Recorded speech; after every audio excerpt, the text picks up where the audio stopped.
The final episode kicks off with Ezran holding the Nova blade, reflecting on its significance.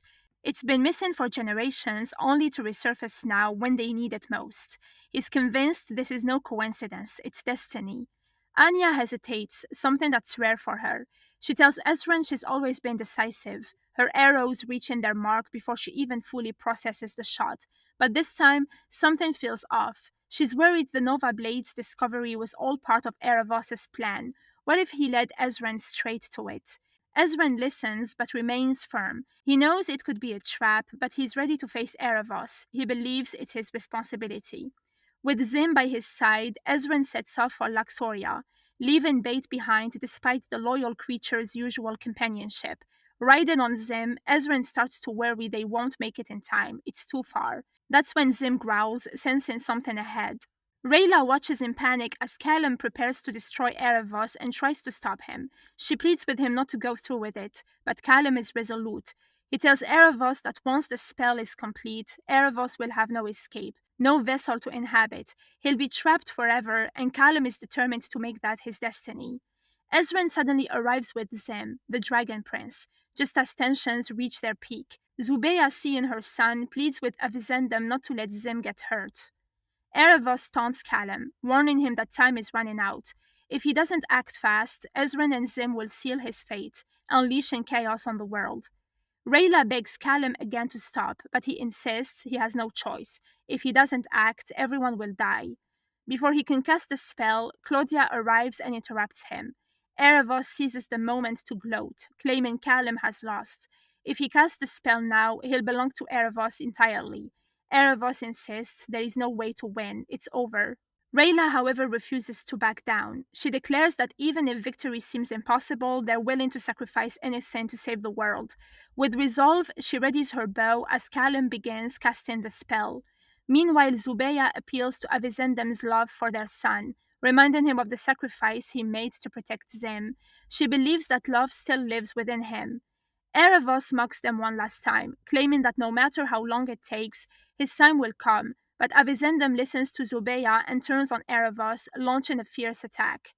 Desperate, Erebos opens a portal for Claudia, urging her to escape, but Claudia hesitates, wanting to stay and help him. Erebos insists he won't let another daughter die, forcing her to watch as Avizendum and Zubeya overpower him and fly away with him. Rayla spots Claudia making her escape and quickly sends Stella to keep the portal open so they can chase after her. Meanwhile, Claudia uses her magic to trap Soren and Corvus, holding them captive. At the same time, Zubeya and Avizendum shatter Erebos' staff, a major source of his power. The destruction sets off a massive chain reaction, causing a star to burn brightly and taking the lives of several nearby dragons. Claudia confronts Soren and Corvus, demanding to know if they really would have killed her, her own brother and ally. She accuses them of giving up on her and warns she could easily end them, but she softens, reminding them she is still herself, still nice, before flying away. Callum, Rayla, and the others look on in somber reflection, realizing the weight of what's happened. When a star dies, everything burns.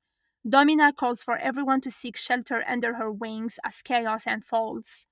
Erebos, in his final moments, taunts Zubeya and Avizendum, mocking their sacrifices. He sneers that their deaths will mean nothing, only a brief pause in the chaos before he returns to a world without them, without the archdragons. But Avizendum strikes, biting Erebos and shattering him into nothingness. Zim lets out a heart-wrenching cry as he witnesses the deaths of his parents. Zubeya, in her last moments, tells him goodbye, assuring him of her eternal love. Goodbye, Ozymandias, I will always love you. As everyone mourns the loss of the dragons, Ezran speaks to Zim. He reflects on how Erebos pushed them all to the edge. They were ready to sacrifice everything, even their own sense of self. But thanks to the ultimate sacrifice of the archdragons, they didn't have to. He tells Zim that his parents gave them an incredible gift, a chance to keep going, to live, and to be better. Now it's up to them to build a better world. Callum shows up and shares a memory with Ezran. He remembers a toy panther he loved when Ezran was just a baby. One day, Ezran broke it, and Callum was furious, even saying he hated him. Their mom told him it was okay to be angry, but not to let those feelings stick, because they were brothers and would always need each other. Callum admits he still needs Ezran, especially after everything they've been through. Ezran hugs him and says he needs Callum too. Out of nowhere, Zim starts talking, leaving the brothers completely stunned. Callum points out that while Erebos is gone, it's not permanent. He'll return in 7 years when the stars align again. Ezran says it's time to focus on building something new, and everyone around them cheers. Ezran addresses the crowd. He reminds them that they faced the end of the world and survived. Now they stand at a new beginning, on the very spot where a border once divided humans and elves. They're breaking ground on a new city. Instead of a border, the city will be a bridge, a place where humans and elves can finally come together as one. Gren speaks up, emphasizing that the people will be in charge. The city will be built by its citizens, with everyone having a voice in shaping its future. Ezran reveals they've chosen a name for the city thanks to Terry. Terry proudly announces the name Everkind. It will be a place where everyone is welcome, no matter who they are, and where kindness is the foundation of everything. Ezran acknowledges that perfection doesn't exist, but with effort, patience, and persistence, they can create something better. The crowd erupts in cheers as everyone celebrates the beginning of Everkind. Terry approaches Soren, admitting that he misses Claudia too. Soren wonders where she might be. The scene shifts to Claudia, who says 7 years. Meanwhile, Runan speaks to Ezran, offering himself up for judgment. He admits he deserves to face the consequences for his actions. He explains how, as an assassin, he once convinced himself that his calculated violence was a form of peacemaking, necessary to prevent greater bloodshed. But when he returned to Catalis and saw Ezran's eyes, he realized he'd been lying to himself. His actions had sown seeds of darkness and hatred, which grew into far more violence than he'd hoped to prevent. Ronan acknowledges the pain Ezran carries, but admires his strength and kindness as a leader. He reflects on his training, which taught him to live as though he were already dead, to carry out his dark tasks without fear. But now he knows he is alive. He has a family he loves and so much to lose, the very things he took from Ezran. Ezran tells Runan he's going to try to forgive him, even though it feels impossible. Runan seems moved, and Rayla thanks Ezran, apologizing herself for everything that happened. Ezran stops her, saying he loves her more than anything. Before letting Runan go, Ezran asks if his father had any last words.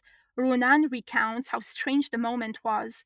When he entered the room with his bow drawn, King Hero was sitting at the edge of the table, gazing out the window. He turned to face Runan just as the arrow was loosed, and then he squawked.